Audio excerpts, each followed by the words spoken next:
So, part two of this little health care video. Really, not even health care, but it's beauty and health. Let's put it that way. So, in this very fashionable V neck, I want everybody to understand. So, the dermaplane glow.com. That's what this is about with dermaplane glow.com.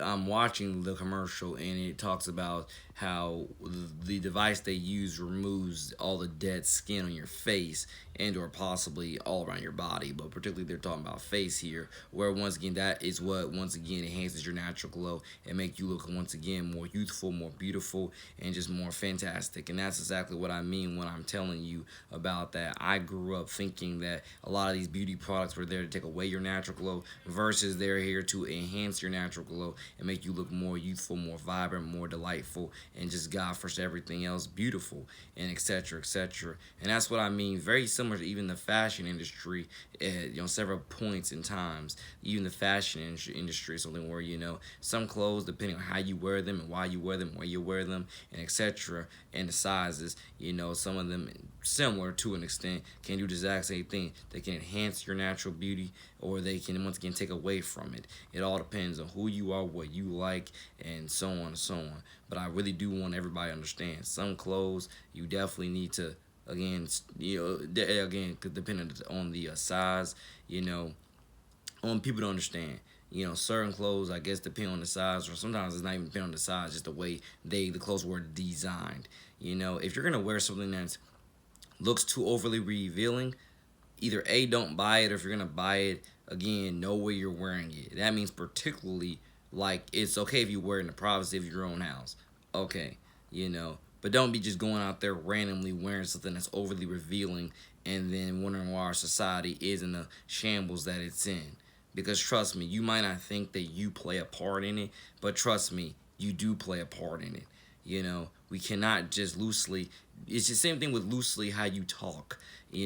How are you have to set those examples. How are you going to loosely curse up a storm and then wonder why people are looking at you saying, wow, he's ignorant or she's ignorant or they're whatever in a negative connotation of what they're probably going to allude to you with your character. It's the same thing with clothes, ladies and gentlemen. You have to be careful and cautious of what you wear because it can and will tell a lot about you, and it can and will give off a poor or reasonable vibe. It all depends.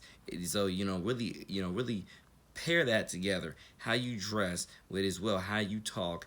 And all that goes into how you carry yourself, what you believe in, and what people are gonna assume about you. Sometimes you don't need to care about assumptions. Other times, trust me, you do. Because dare I say, if you wouldn't wear it around your own child, and logically, most appropriately, if you wouldn't wear it around your child, or better yet, you wouldn't want your child wearing it themselves, why would you, as the parent, wear it?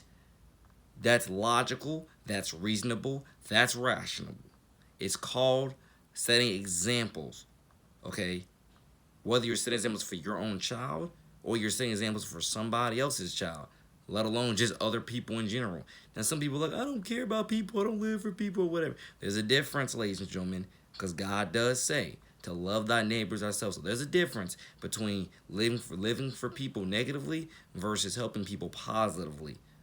There's a difference, and you have to understand the difference. Sometimes I get the difference confused a lot of times, if not just sometimes. But again, I godly work through it and move about the cabin as such.